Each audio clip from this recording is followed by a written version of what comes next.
toutes et à tous et merci beaucoup d'être fidèles à ces petits déjeuners virtuels organisés par Universcience Partenaires. Vous savez qu'on a démarré depuis l'année dernière un cycle autour du thème des initiatives et des innovations au service d'une économie et d'une industrie positive et responsable. Dans le premier volet, on a surtout beaucoup parlé de science, comment faire de la science un sujet grand public.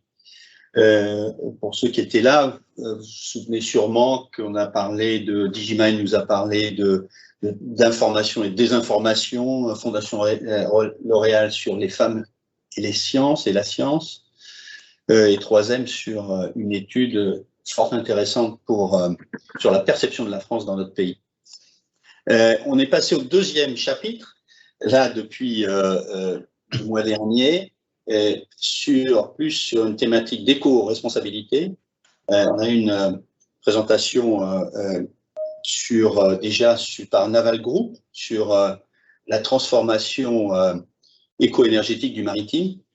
Et là, on rentre dans un cycle de 3 conférences, 3 discussions sur la éco-responsabilité et sous-sol, quelque part. On va démarrer aujourd'hui, on a la grande chance d'accueillir le BRGM qui vient nous parler d'éco-technologie du sous-sol, au service de la transition environnementale et en se focalisant sur l'action du centre de recherche du BRGM avec Sandrine Lemal, Yannick Ménard et Pierre Vassal. Je laisserai Arabelle les présenter plus avant tout à l'heure. On aura après, je crois, en mois de novembre, une conférence sur le projet CIGEO de l'ANDRA, du laboratoire souterrain pour la gestion des déchets radioactifs. Et puis, on finira en beauté au mois de décembre sur les enjeux de la remédiation d'un site industriel par le groupe Rio Tinto. Voilà, on est en plein dans le sous-sol. On va se régaler et je vous laisse, Arabelle, le soin d'introduire nos intervenants. Bonjour à tous, je suis Arabelle Laurence, associée du cabinet Balthazar et je serai heureuse de modérer ce webinaire. Avant de passer la parole à nos intervenants, un petit rappel technique. Première chose, ce webinaire est enregistré. Voilà. Deuxième chose, voilà. On va bien sûr, il va y avoir forcément des questions qui vont vous venir en tête au fil de la présentation de nos différents intervenants. 2 possibilités pour vous, vous les notez précieusement et vous pourrez les poser à la fin des présentations ou alors vous les posez dans le fil de la conversation Teams et je me ferai un plaisir de les relayer auprès de nos intervenants. Voilà. Alors, je vais vous présenter effectivement l'équipe de BRGM qui est venue en force aujourd'hui. Et on les en remercie. Voilà, je vais bientôt laisser la parole à Pierre Vassal, qui est responsable de la communication et des éditions, qui nous rappellera eh bien, le rôle du BRGM, sa mission. Puis, nous écouterons Sandrine Lemal, qui est responsable de l'unité sites, sols et sédiments pollués, qui nous parlera de Prime, la plateforme de monitoring et de remédiation des eaux sous-sol et sédiments. Et puis, enfin, nous entendrons Yannick Ménard, qui est responsable de l'unité déchets et matières premières, et qui, lui, nous parlera de la plateforme Platine, qui est une plateforme d'innovation pour un approvisionnement durable et responsable. Voilà. Donc, sans plus attendre, je vais passer la parole à Pierre Vassal. Pierre, est-ce que vous pouvez nous rappeler un peu le rôle du BRGM et ses grands champs d'activité? Oui, alors c'est vraiment une introduction très courte. Je vous remercie moi aussi de cette opportunité qui nous est donnée de vous détailler, de vous présenter un petit peu de nos principales plateformes et les plus récentes d'ailleurs qui sont présentes sur notre site orléanais qui est en même temps notre centre scientifique et technique et en même temps notre siège social aujourd'hui. Le BRGM, c'est juste pour fixer un peu les cadres un petit peu dans les têtes de chacun. C'est le service géologique national. BRGM, si je le décline, c'est Bureau de recherche géologique et minière. Donc notre terrain de jeu, c'est le sous-sol, c'est la connaissance du sous-sol et tout ce qui peut en dériver en termes d'application.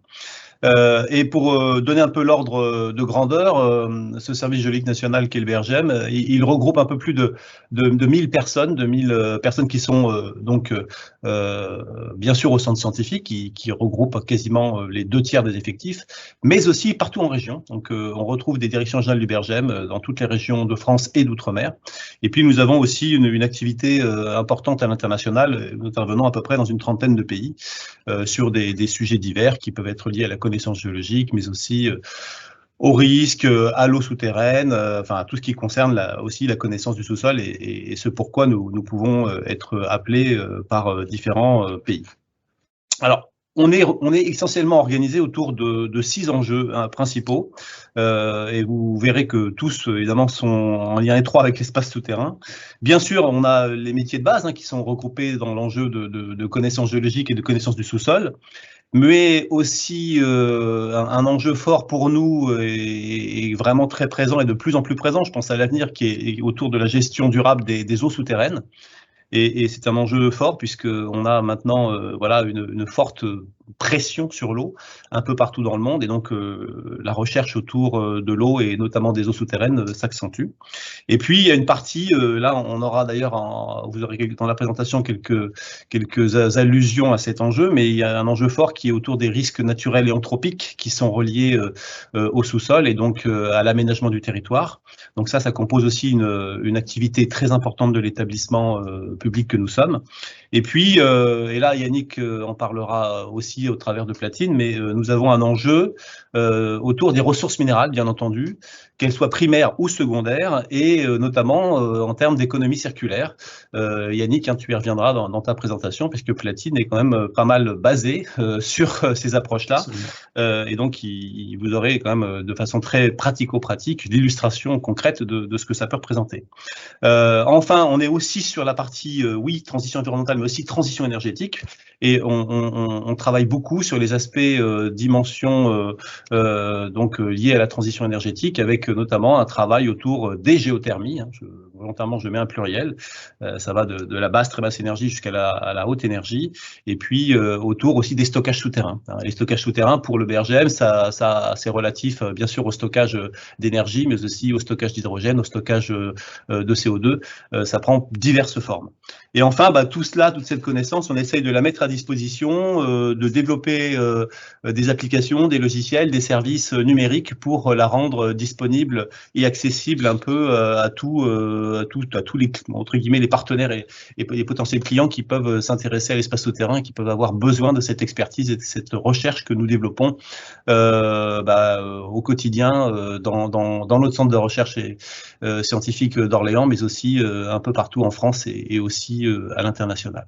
Voilà, j'espère que je n'ai pas été trop long. Je vois qu'il est 9h13 et sans plus tarder, donc je passe un peu le relais, à Sandrine Lemal pour la première présentation sur notre plateforme Prime. Merci Pierre.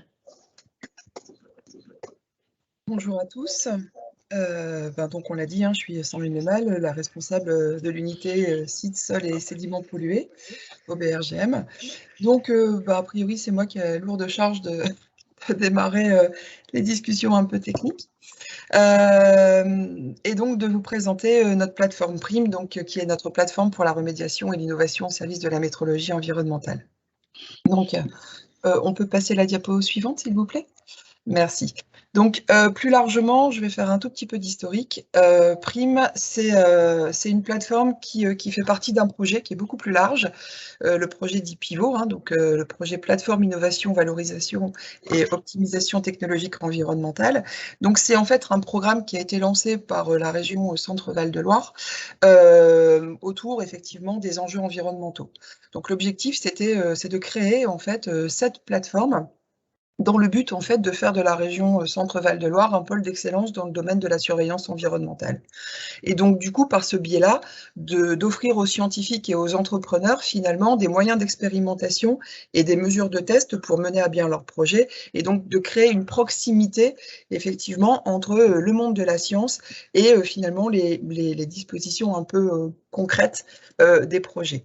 Alors, ce projet Pivot, il a rassemblé divers acteurs, publics et privés, dont le BRGM, le CNRS, l'INRAE, l'Université d'Orléans, mais aussi des acteurs privés, donc Antea Group, le Pôle Dream, et le Studium.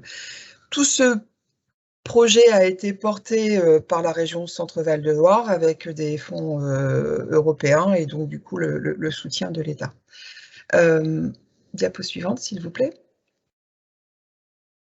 Donc, je l'ai dit tout à l'heure, cette plateforme qui, donc avec des objectifs très ciblés, toutes implantées sur la région Centre-Val de Loire, et on s'aperçoit effectivement qu'elles ont pour vocation de rassembler les grandes thématiques, que ce soit l'air, l'eau, tout ce qui est les liens avec l'agronomie, tout ce qui est du coup le lien avec les essais en tant que tels, et puis du coup le monitoring et la définition des instruments. Donc je vous ai remis le lien internet pour aller vous renseigner si vous êtes intéressé par les autres plateformes. L'idée étant qu'à terme, une fois que ce dispositif sera en rodage, effectivement que les plateformes puissent être mises à disposition et voir être, se compléter les unes et les autres dans des projets divers.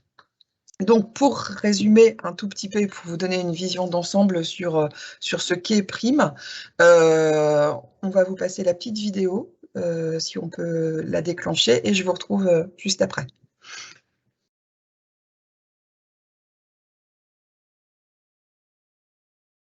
Alors, je pense qu'il y a un souci de son. Avec le son. Lorraine, on n'a pas le son.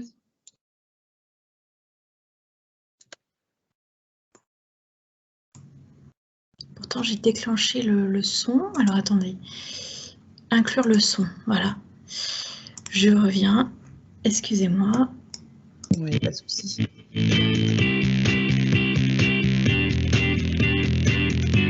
En France, plus de 7200 sites sont pollués par des métaux lourds, plomb, cuivre, chrome, des hydrocarbures ou des composés organochlorés tels que les pesticides ou les solvants. La gestion de ces sites et sols pollués représente un enjeu important sur le plan environnemental, mais également sur le plan sanitaire et économique. Les plateformes Prime, qui s'inscrivent dans le programme Pivot, ont pour objectif d'identifier et de mesurer les pollutions des sols et eaux souterraines, de prédire leur impact potentiel sur notre environnement et d'offrir des solutions pour décontaminer. La spécificité de Prime est de pouvoir travailler sur différentes échelles, ce qui permet d'avoir une approche globale, de rapprocher le laboratoire du terrain et de coupler les expérimentations à la modélisation.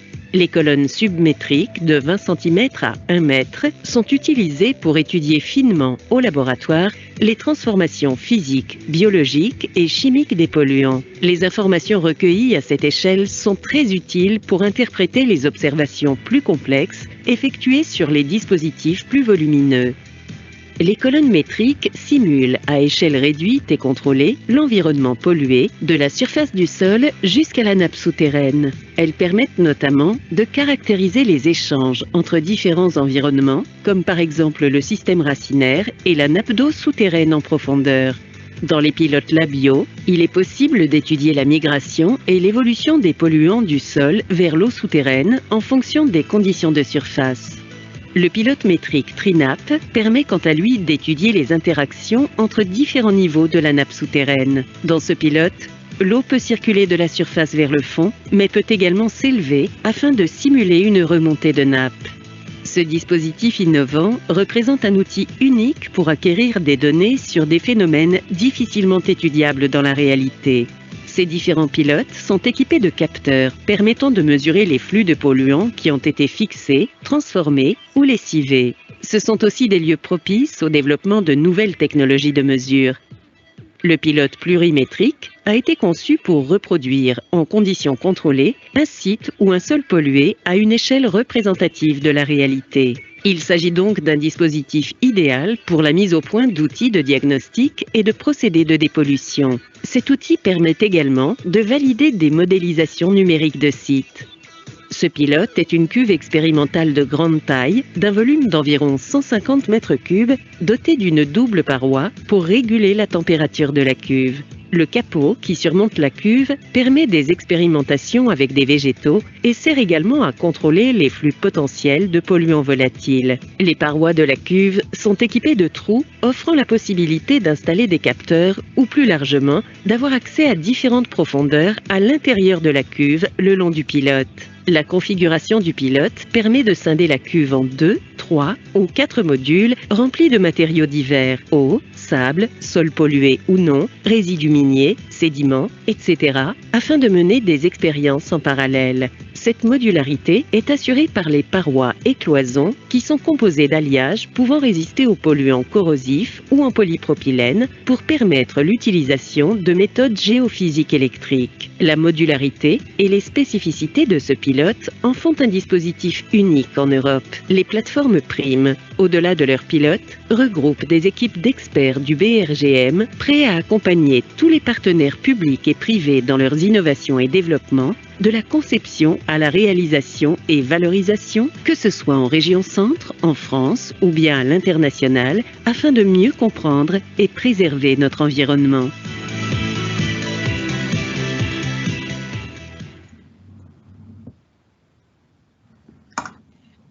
Merci. Donc, on vient de le voir, hein, ce film qui rassemble un peu les objectifs et les enjeux et les perspectives de PRIM. Donc, les objectifs de cette installation, c'est effectivement identifier et quantifier les pollutions du sol, du sous-sol ou des eaux, et des eaux souterraines, de prédire leur impact sur l'environnement et d'offrir des solutions. Donc on l'a dit, c'est quelque chose qui est très axé autour du monitoring et de la remédiation. Donc la force de PRIM, c'est effectivement de pouvoir mettre à disposition des échelles différenciées, donc en démarrant de l'échelle la plus basse qui est l'échelle du laboratoire où effectivement on peut réaliser en conditions température des tests avec ajout de composés chimiques pour optimiser justement la récupération des polluants. L'idée c'est bien en laboratoire d'imaginer des choses, de tester des process et puis après de les passer dans d'autres échelles. On a l'échelle métrique qui permet effectivement dans une échelle qui est de la même manière que les autres réduites et contrôlées, de pouvoir effectivement évaluer le transfert des polluants vers les nappes souterraines en incluant une dimension un peu biologique.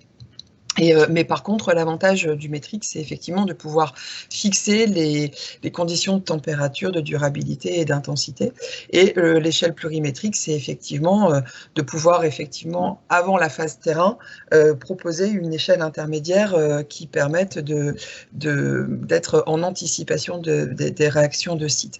Donc, PRIM, on sent bien qu'on peut effectivement imaginer des projets collaboratifs de recherche, soit en conception, soit en réalisation, soit en valorisation, en intégrant 1, 2, 3 échelles, mais aussi ça peut répondre à des prestations de services et ça donne la possibilité de développer des méthodes d'équipement puisque c'est un des objectifs de PRIM.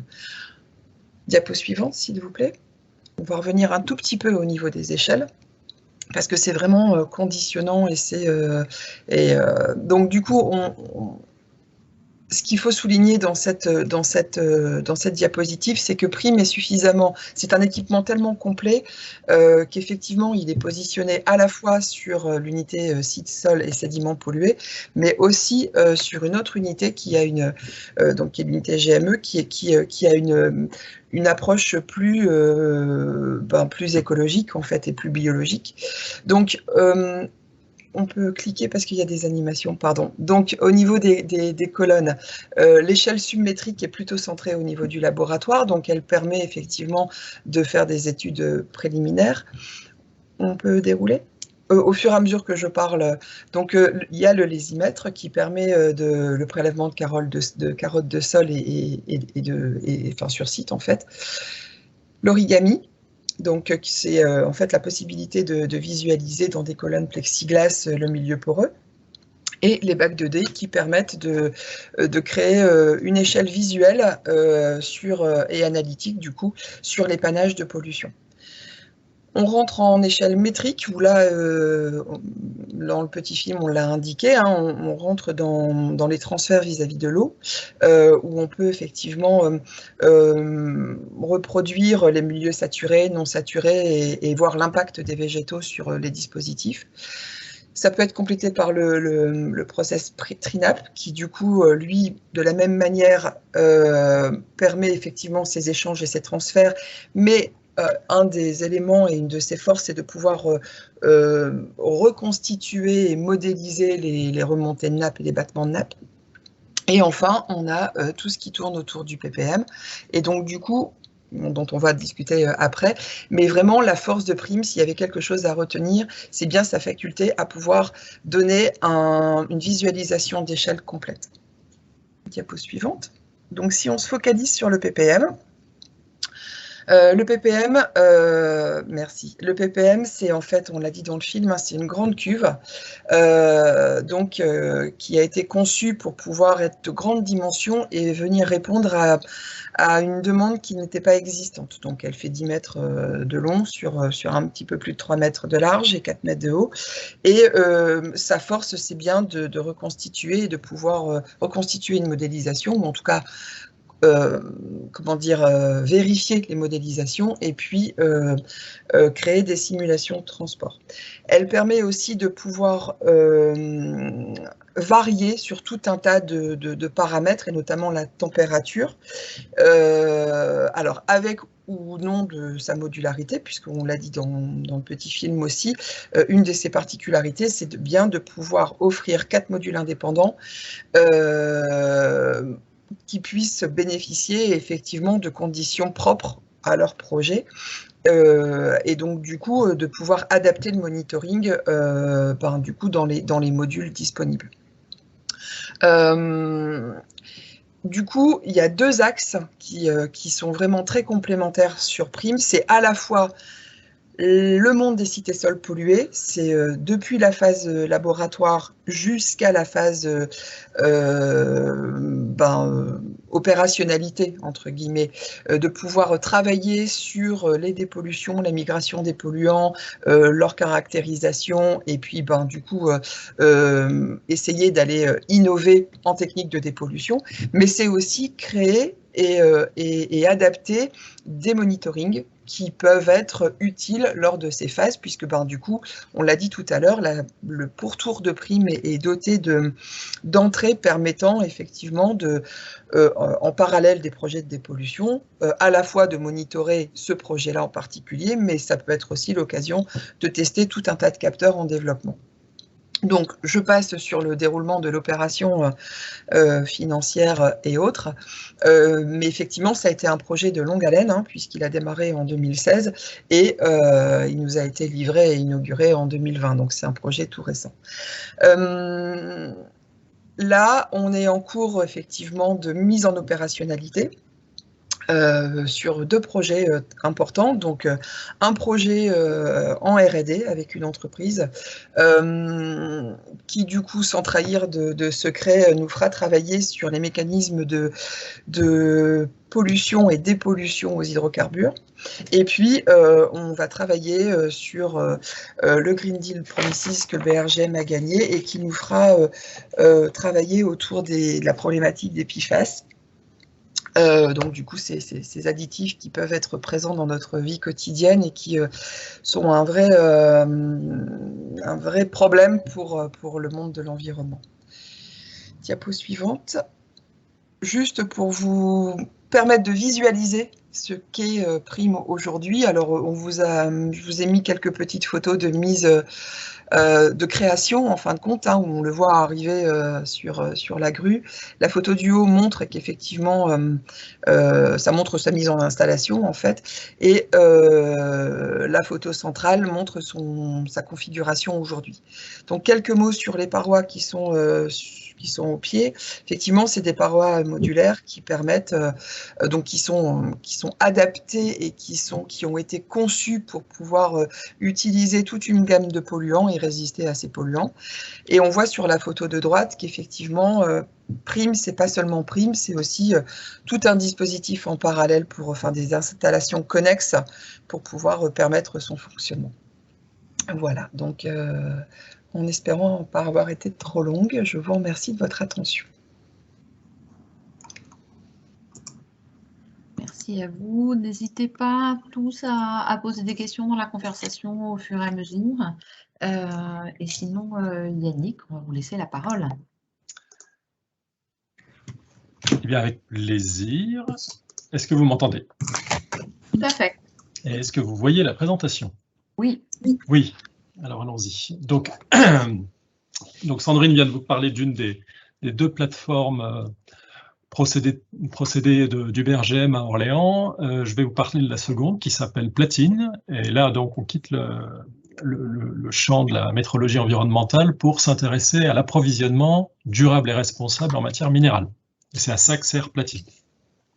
Donc, comme on vous l'a dit, effectivement, ces deux plateformes sont localisées au niveau du centre scientifique et technique à Orléans, donc à 1 heure au sud de Paris. Alors, quelques éléments de contexte. Donc, les enjeux économiques et sociétaux qui sont associés à cette plateforme Platine sont repris ici. Donc, vous le savez aussi bien que moi. Donc, c'est une demande en matière première globale qui augmente, liée à l'augmentation de la population en général sur cette planète et à l'augmentation du niveau de vie. On cherche à découpler au maximum les questions de croissance économique et d'utilisation des ressources, quelles qu'elles soient. Alors là, on s'intéresse vraiment avec Platine aux ressources minérales, hein, celles qui viennent du sous-sol et celles qu'on peut récupérer dans nos déchets. Et puis la mise en place d'une économie qui soit donc plus circulaire, un peu moins linéaire, où on va réutiliser au maximum les ressources des déchets, mais aussi, parce qu'on ne peut pas s'en passer, le maintien d'une activité extractive responsable et durable. Donc, toutes ces questions d'approvisionnement, ce sont des thèmes majeurs pour la transition énergétique et numérique et la mobilité électrique. En France, elles sont reprises dans les feuilles de route d'économie circulaire, dans les rapports du Conseil économique et social, rapports de l'Académie des sciences, etc. Et on a vu sortir ces 10 dernières années un ensemble de plans d'action stratégiques, dont celle qui est publiée par l'Europe, avec des questions qui tiennent aussi à l'acceptabilité de l'activité extractive en France, en Europe, et des questions de mine ailleurs et d'impacts environnementaux associés à cette mine ailleurs dont on utilise finalement les fruits. L'opportunité pour le BRGM, c'est de valoriser ses compétences sur le cycle, globalement sur le cycle de vie des métaux et des matériaux dans ce qu'on appelle la technosphère, là où ces matières minérales sont utilisées. Et puis, plus précisément pour l'équipe déchets matières premières que je représente ce matin, d'assurer un continuum entre nos ministères de tutelle, c'est-à-dire nos actions, nos activités d'appui aux politiques publiques, les actions de R&D, puisque ça constitue le cœur de nos activités, et la valorisation de ce qu'on développe en termes de R&D vers le transfert dans le tissu industriel, en France et à l'international. Alors, comme pour Prime, je vais lancer une petite vidéo. J'espère que vous avez le son. Si ce n'est pas le cas, n'hésitez pas à me le dire. Non, c'est très bien.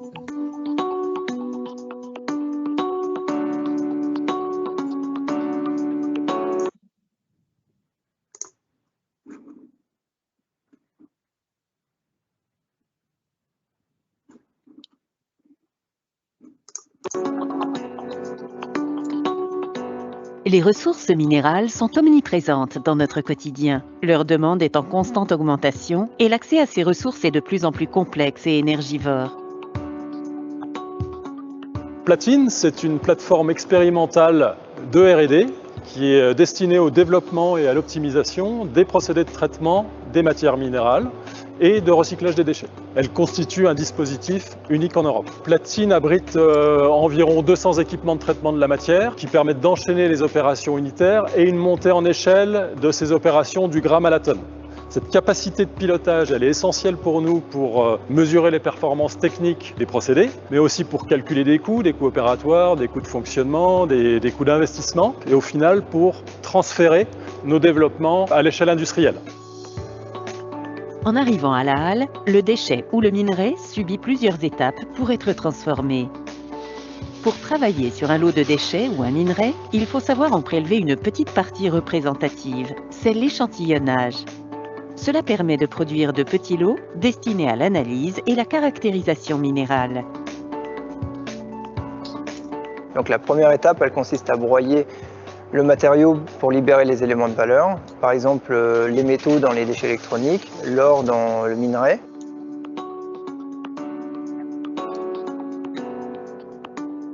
En fonction du matériau, on est amené à broyer à différentes échelles, donc par exemple centimètre, au millimètre ou au micromètre.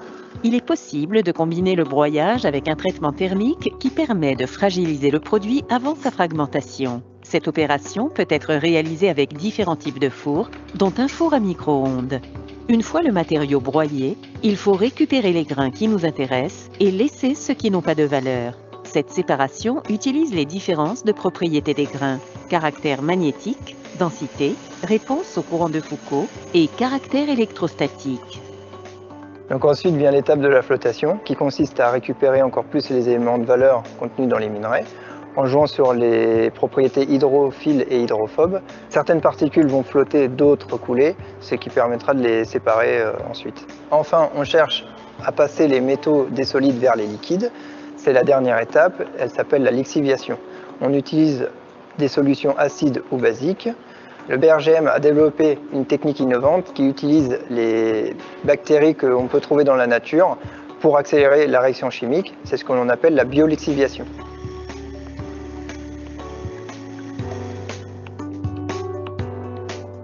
Platine, c'est un élément majeur de la stratégie scientifique du BRGM en termes d'observation et d'action sur le cycle des métaux et des matériaux. Pour nous, c'est un véritable atout pour positionner le BRGM en tant qu'acteur européen, en tant qu'acteur français de référence dans le domaine du traitement des matières premières non conventionnelles et des déchets. Elle permet de développer, de tester des opérations unitaires de traitement qui peuvent être placées dans des schémas de traitement complets. Son action et son expertise s'inscrivent naturellement dans la mise en place d'une économie plus circulaire à l'échelle européenne, à l'échelle nationale et plus localement à l'échelle des territoires comme celui de la région Centre-Val de Loire.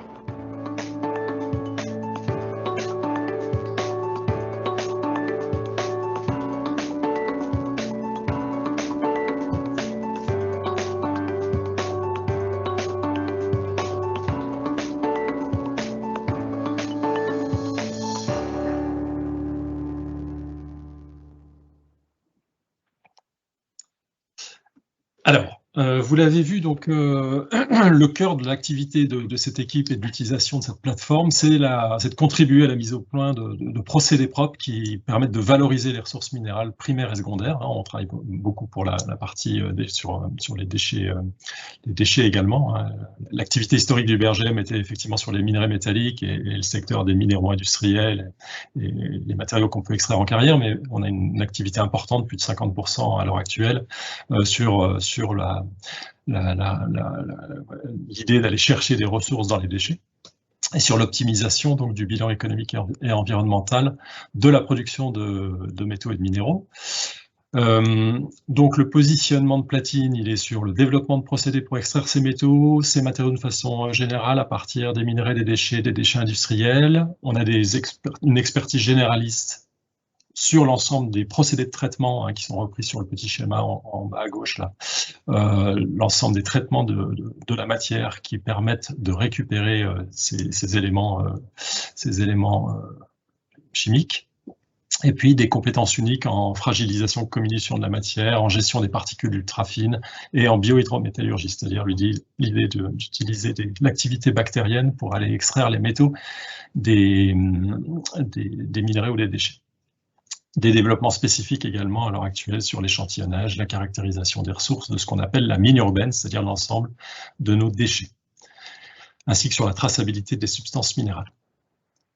Donc Platine renferme à peu près 200 équipements de traitement de la matière sur ces activités qui sont listées, donc concassage, réduction de taille au sens large, préparation de la matière, échantillonnage, toutes les séparations physiques et physico-chimiques, les séparations solides-liquides et de la métallurgie extractive, essentiellement en termes d'hydrométallurgie et plus spécifiquement en biohydrométallurgie. et quelques traitements thermiques. Évidemment, toutes nos activités de recherche s'appuient également sur des modélisations mécanistiques ou systémiques des procédés qu'on développe, avec des outils maison et des outils informatiques qu'on achète. Et puis, une partie de l'équipe est également très active dans le domaine de l'évaluation environnementale, au travers de la mise en place de l'utilisation de la méthodologie de l'analyse de cycle de vie pour évaluer le bien fondé effectivement environnemental au-delà de l'attrait économique, technique, la validation technique économique des procédés qu'on développe. Il faut effectivement valider que ce sont effectivement qu'ils apportent un bénéfice environnemental, et l'on fait avec ces analyses de cycle de vie. Les moyens humains, donc c'est 25 chercheurs, ingénieurs, chercheurs, techniciens, sur les métiers dont on vient de parler. Les filières sur lesquelles on intervient sont reprises ici en verticale, donc la filière historique, je dirais, la filière mine, ressources primaires et déchets miniers, la filière mine urbaine et recyclage, donc tous les déchets post-consommation, qui sont des mines extrêmement riches. Là, à titre d'exemple, j'ai repris une photo de carte électronique. La filière déchets du BTP, la filière sédiments et un lien avec la plateforme que vous avez vue juste avant, les friches et les sols pollués, sur lesquels on peut être amené à utiliser Platine pour traiter la matière minérale.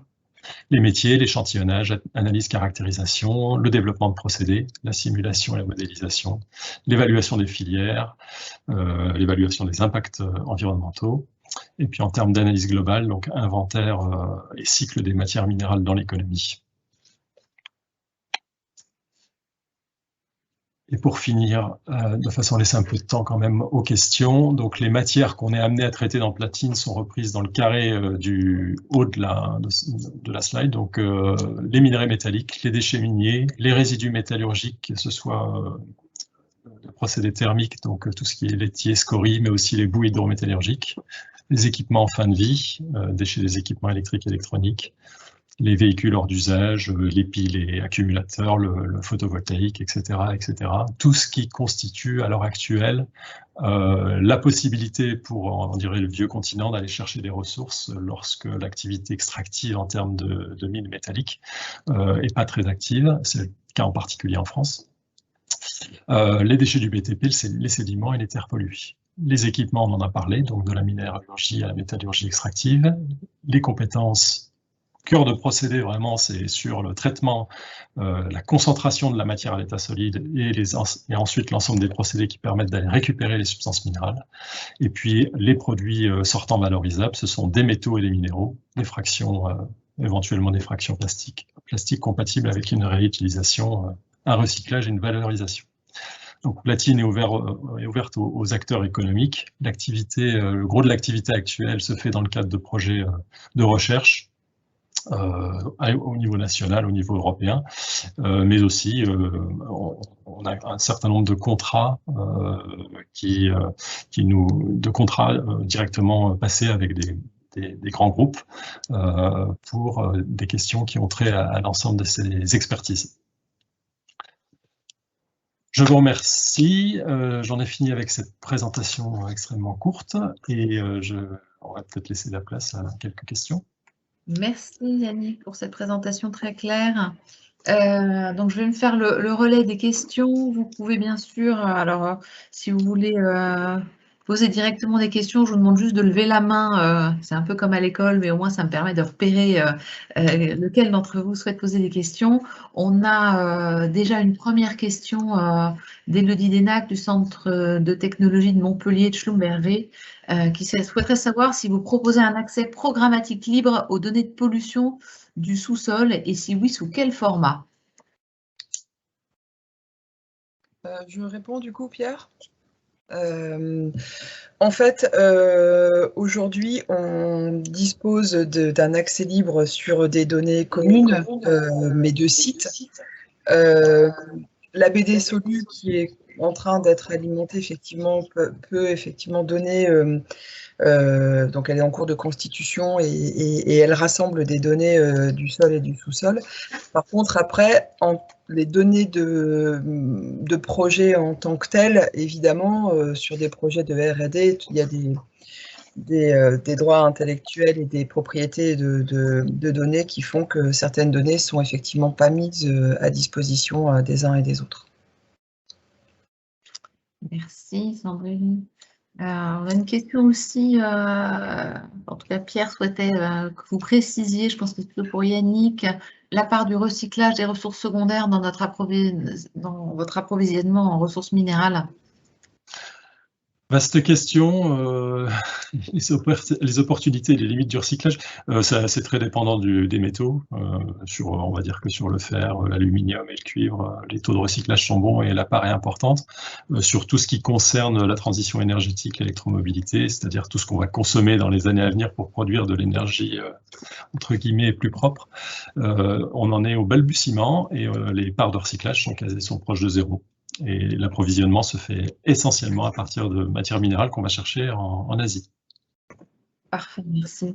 J'ai une question. Peut-être juste, Arabelle, un complément là, sur la question d'Élodie Denac. On peut quand même préciser, en complément de ce qu'a dit Sandrine, qu'il y a un site qui regroupe un certain nombre de données, un site qui s'appelle Infosol, qui est vraiment sur la thématique des sites et sols pollués ou susceptibles de l'être, et puis depuis le 1er octobre 2020, Infosol est donc en quelque sorte la plateforme unique, notamment à destination des DREAL et des services de l'État, mais aussi d'un plus large, on va dire, plus large auditoire, pour avoir une information sur les terrains pollués ou potentiellement pollués. Et que cette nouvelle base de données, elle a quand même pour enjeu, et c'est, je pense, important de le signaler, elle porte, si vous voulez, cet objectif de faciliter la gestion des affaires qui sont portées par l'administration et aussi d'assurer la diffusion des données via le portail Géorisque. Je rappelle que j'évoquais tout à l'heure dans les enjeux, notamment les services numériques, le BRGM est opérateur et souvent à la main de l'État pour un certain nombre de services qui permettent d'accéder à des données importantes. Et Géorisque compose un portail, je pense que beaucoup d'entre vous le connaissent déjà, mais c'est un portail très large sur un nombre de risques naturels mais aussi anthropiques importants.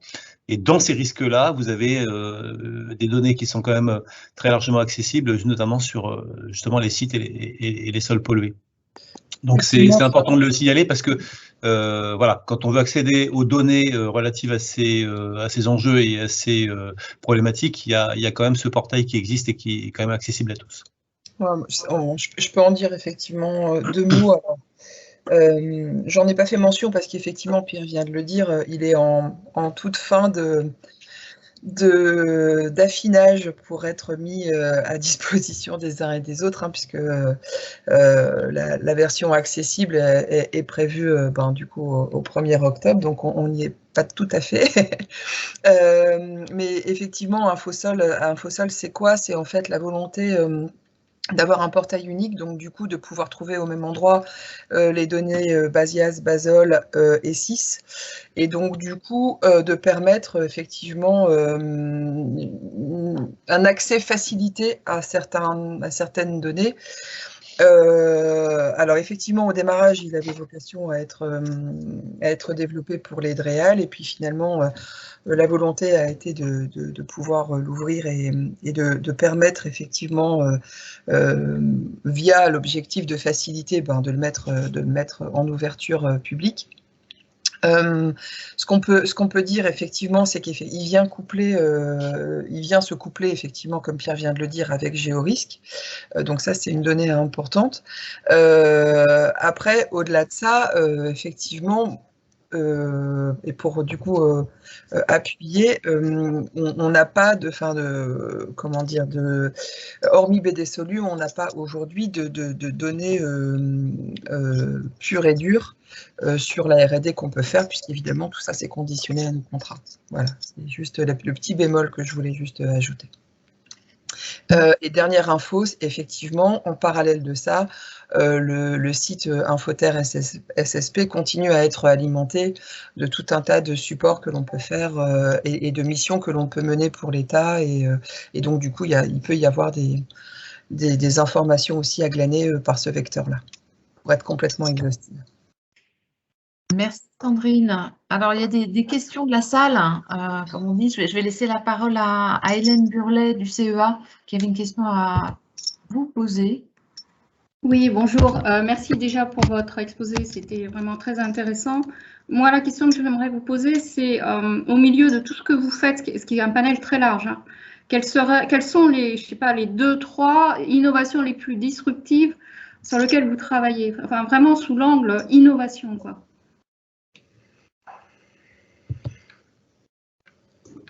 Je peux commencer pour Platine. J'ai parlé rapidement de biohydrométallurgie tout à l'heure. Ça, c'est une connaissance, on va dire, historique maintenant quand même, hein, qui a été développée au BRGM depuis les années 80 et qui était essentiellement appliquée à l'extraction des métaux dans les minerais métalliques sulfurés. À l'heure actuelle, on essaie de transférer cette connaissance et ces techniques de procédés au domaine du recyclage. Et en fait, on fait se rencontrer des bactéries et des cartes électroniques, c'est-à-dire des êtres vivants qui, normalement, n'ont jamais eu l'occasion de voir une carte électronique de leur vie.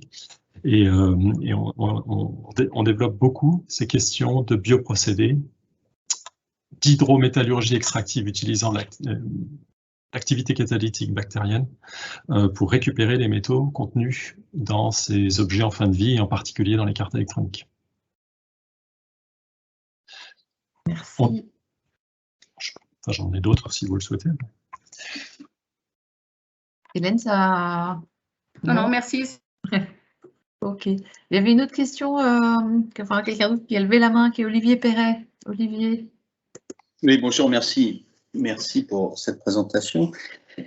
Ouais, c'est un peu dans la continuité de ce que vient de la question d'Hélène, peut-être. C'est que sur Platine, ce que vous avez montré, il y avait beaucoup de choses qui étaient quelque part un peu classiques de la valorisation des minerais, hein, les concassages, de tous ces trucs-là qu'on a appris il y a longtemps. Mais ma question, c'était qu'est-ce qui est plus spécifique quand vous avez affaire à un déchet par rapport à un minerai naturel? Est-ce que votre approche est différente? Est-ce que vous utilisez les mêmes processus et comment vous approchez le problème? C'est une excellente question, on nous la pose souvent. Alors effectivement, les processus sont quand même relativement similaires, les techniques qu'on peut être amené à utiliser le sont aussi. Par contre, on est de fait amené à devoir repenser les techniques et les procédures pour effectivement les adapter à ces nouveaux objets, à ces matrices complexes qui sont en général des millefeuilles de phase minérale, phase organique, phase céramique, du verre, qui sont intimement liées. Et donc, il faut développer des techniques. Alors, j'ai parlé un petit peu, par exemple, de réduction de taille. Alors, jusqu'à présent, je pourrais vous parler de broyage, de déchiquetage, et vous me diriez, effectivement, ce sont des questions qui sont relativement classiques, même si, à l'heure actuelle, il y a énormément de travail sur ces questions-là, puisque ce sont des postes de consommation d'énergie extrêmement importants sur cette planète. Plusieurs % de l'énergie globale consommée au niveau de la planète sert à broyer les roches. Alors, dans le domaine du déchet, on va être amené à développer des techniques un petit peu particulières qui utilisent, par exemple, des puissances électriques pulsées et qui vont venir fragmenter la matière à des endroits de fragilité en circulant juste à l'interface entre les phases. Donc ça, on peut être aussi amené sur ces opérations de broyage à utiliser des champs électromagnétiques, comme des champs micro-ondes, qui vont venir vraiment fragiliser, endommager la matière avant de passer dans des opérations de broyage plus classiques.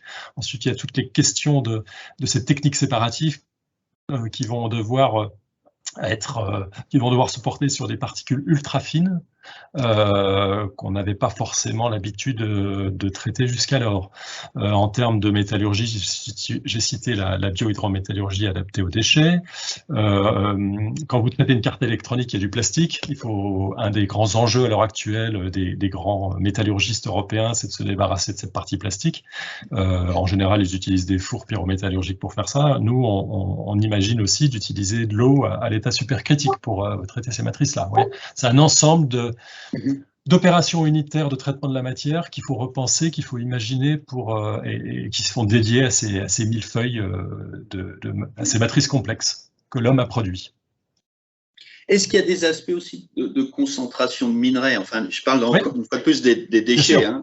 Bien sûr, c'est la même chose. C'est un peu spécifique. Ouais, non, mais c'est exactement la même chose. C'est-à-dire qu'on cherche à simplifier les autres, enfin, à simplifier, là, que ce soit rentable, hein, de toute façon, hein, parce que quand vous recyclez 1 kilo de cuivre, il est en compétition directe avec 1 kilo de cuivre qui sort d'une mine. Et donc, le process doit être rentable. Et donc, en amont de la métallurgie extractive, il faut concentrer la matière. Ça marche comme pour les minerais, de la même façon. Oui. Merci bien. Merci Olivier. Alors, je n'ai pas d'autres questions là pour l'instant. Est-ce que quelqu'un, voilà, on a encore 3-4 minutes pour pouvoir prendre les dernières questions. N'hésitez pas à vous manifester. On peut peut-être préciser juste quelques éléments là sur Prime, notamment Sandrine, sur les aspects, je pense qu'ils sont quand même très, très porteurs pour cette plateforme quelque part qui va commencer, qui a commencé depuis peu et qui va continuer son activité de façon pleine et entière, sur les aspects notamment relatifs aux eaux souterraines qui, là, on vient au BRGM de gagner un grand projet exploratoire là, autour de l'eau, co-organisé et coordonné avec le CNRS et l'INRAE. Et c'est une dimension, je le disais tout à l'heure, mais qui est de plus en plus prégnante hein, dans notre activité, qui, je pense, ne va cesser de se renforcer. Et Prime a quand même un rôle important dans ce cadre-là. Et ça répond à des enjeux qui sont forts. Et je pense que Yannick, tu l'as exprimé par rapport à Platine, mais c'est des plateformes qui sont certes avec des outils, hein, des techniques qui sont proposées, mais qui aussi sont pertinentes parce que répondant à des enjeux globaux de taille quoi, très importants. Et peut-être que pour Prime, on peut peut-être repréciser, ou même pour Platine, Yannick, des éléments de réponse à ces enjeux, parce que c'est pas simplement une succession de techniques, ça pose dans un contexte plus global, quoi. Oui, vas-y, Sandrine. Non, non, j'allais dire, tu finis de compléter, je parle derrière, parce que du coup, tu t'étais arrêté. Oui, concernant Prime, il est évident que tout ça s'inscrit avec et dans les enjeux de demain. Donc, c'est vrai qu'au travers du Green Deal, là, sur les eaux, tu l'as précisé, Pierre, on a des gros enjeux autour de l'eau et on espère effectivement que Prime répondra à ses objectifs et il n'y a pas de raison que ça se passe autrement. Mais il est clair que enfin, je l'ai dit tout à l'heure un peu en filigrane, mais sa force, c'est vraiment de pouvoir finalement rendre concret tout un imaginaire de modélisation et autres. Et donc, du coup, il a vocation de venir appuyer et de venir, comment dire, développer en fin de compte et confirmer un certain nombre de choses avant l'opérationnalité. Donc, je pense que ça va être ces outils, en fait, s'ils sont pensés, et ils sont pensés suffisamment en amont des projets, s'ils sont intégrés directement dans les projets, ils peuvent venir décomplexifier très très vite un certain nombre de questions et on peut, voilà, on peut obtenir des réponses très rapides, en fait. Je ne sais pas pour Platine si tu veux ajouter quelque chose. Une question de Monsieur Gallet, on va peut-être la prendre plutôt que... Je vois pas les. S'il y a une question effectivement d'Olivier Gallet, on va vous laisser la parole. Bonjour. Bonjour à tous. Olivier Gallet, Groupe Avril. Est-ce que la plateforme Prime pourrait répondre à des questions sur les enjeux d'émissions de gaz à effet de serre des sols, sur l'explication des... Voilà. On l'a dit tout à l'heure, en fait, hein, c'est une installation qui se veut être complète. Donc, on a parlé tout à l'heure, même dans sa conception, le fait d'avoir l'opportunité d'avoir une serre, de pouvoir, enfin voilà, faire un certain nombre de choses. Alors, je l'ai dit aussi, on a inauguré l'année dernière, on a aujourd'hui un programme et les idées claires en termes de dépollution, et parce que du coup les projets et les montages de projets sont arrivés dans ce sens-là, mais effectivement on s'interdit rien en fait. Très clairement, l'opportunité des projets ont fait qu'on a démarré par ces questions-là, parce qu'il y avait la matière et autres, mais Pierre, je pense qu'il ne me contredira pas en disant qu'effectivement on se veut. Et je pense que ça a été l'objectif de création de Prime. On se veut être là pour les acteurs. Donc, si un besoin est émergent, le but, c'est bien que toutes ces plateformes puissent contribuer à répondre aux questions. Donc enfin, là, tout de suite, instantanément, il n'y a aucune opposition. Si effectivement les pensées vont dans ce sens-là, il y a vraiment, enfin voilà, il a été pensé aussi pour atteindre ces choses-là, en complément d'ailleurs des autres plateformes, puisqu'il y a des plateformes plus dédiées à ça. Et tout à l'heure, j'insistais sur le fait qu'elles sont vraiment complémentaires, hein. Elles s'articulent. Donc, on peut très bien imaginer des projets sur plusieurs plateformes. Y compris une dimension biologique sur l'impact sur la faune ou la microfaune du sous-sol. C'est donc. Il a été conçu avec ces objectifs-là. Alors encore une fois, hein, on démarre à peine, hein, on pourra en rediscuter dans quelques temps. Mais oui, cette dimension-là a été intégrée. On représente que 2 unités de la direction ce matin, oui. Mais il y a une unité qui est spécialisée dans ces questions de micro-organismes vivants présents dans le sol, et il y a des microbiologistes, des biologistes moléculaires au BRGM qui sont en charge de ces questions-là. Ouais. Je l'ai expliqué tout à l'heure, Prime est vraiment à cheval sur 2 unités. Moi, j'assume le côté pollution des sols, mais effectivement, mes collègues qui sont plus en microbiologie et qui d'ailleurs portent tout le pan expérimental métrique et voilà, réfléchissent sur toutes ces questions-là. Donc en fait, c'est vraiment un process global. Hein. On va prendre une dernière question qui est celle d'Alain Coine. Oui, ma question elle est simple, c'est est-ce qu'il existe des projets internationaux qui impliquent le BRGM et des structures équivalentes d'autres pays? Sur quel sujet? Sur les sujets, je dirais, liés aux activités BRGM. Est-ce que vous avez des projets communs, que vous partagez des projets communs, je ne sais pas moi, entre le BRGM américain, si on peut l'appeler comme ça, ou le BRGM de certains pays d'Europe? Absolument. Alors, dans le domaine des matières minérales, je vais parler rapidement pour Platine. On fait ça quotidiennement, c'est-à-dire qu'on se rencontre dans l'ensemble quasiment dans l'ensemble des projets collaboratifs financés sur des fonds européens qu'on réalise. On a toujours des collègues du BGS, de nos collègues allemands, d'Estonie. Voilà, on a un certain. Enfin, Platine, à l'heure actuelle, c'est 30 projets qui courent par an. Et sur ces 30 projets, effectivement, on se croise très souvent avec nos collègues européens ou des États-Unis. Voilà, bien sûr. Et est-ce que vous avez des liens, vous avez mentionné au niveau notamment des terres rares, enfin des métaux, oui. Les pays asiatiques, enfin notamment la Chine, est-ce qu'il existe quand même des liens? À l'heure actuelle, non. En France, en tout cas, et pour ce qui concerne le BRGM, on ne regarde ces questions d'approvisionnement terres rares que dans 2 objets, les déchets miniers, donc des minerais qu'on a exploités pour des métaux de base et dans lesquels il resterait des terres rares, qu'on n'est pas allé chercher il y a 30 ans parce que l'économie n'en avait pas besoin, ou alors aller les chercher dans nos déchets, dans les aimants permanents de disques durs, dans les moteurs, dans les stators d'éoliennes, etc., enfin offshore, etc. Ça, on regarde beaucoup ces choses-là à l'heure actuelle. Ok, merci. Merci à tous les 3 pour vos présentations, les réponses à ces questions. Je pense qu'elles ont été très riches et intéressantes. Je sais que la présentation les présentations que vous avez pu faire avec leurs nombreux liens vont être rendus accessibles, ainsi que le replay de ce webinaire sur la chaîne YouTube d'Univers Sciences Partenaires. Voilà. Donc, je remercie tout le monde. On se retrouvera le 16 novembre prochain autour de l'ANDRA et de la gestion des déchets nucléaires sur des temps longs. Voilà, d'ici là, je vous souhaite à tous une excellente journée. Merci. Alors, juste pour terminer, Arabelle, je veux juste vous remercier aussi tous d'avoir consacré un peu de temps ce matin à écouter ces présentations et à réagir dessus.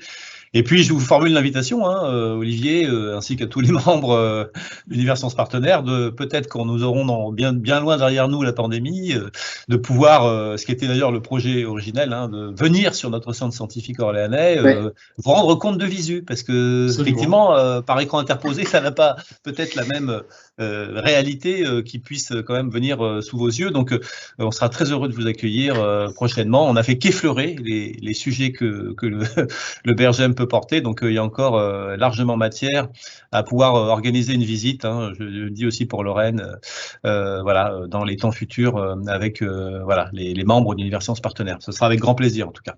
Merci beaucoup. Merci beaucoup.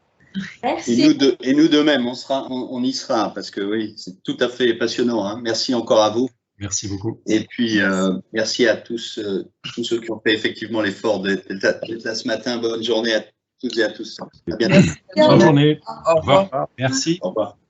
Merci. Merci, au revoir. Merci. Merci beaucoup.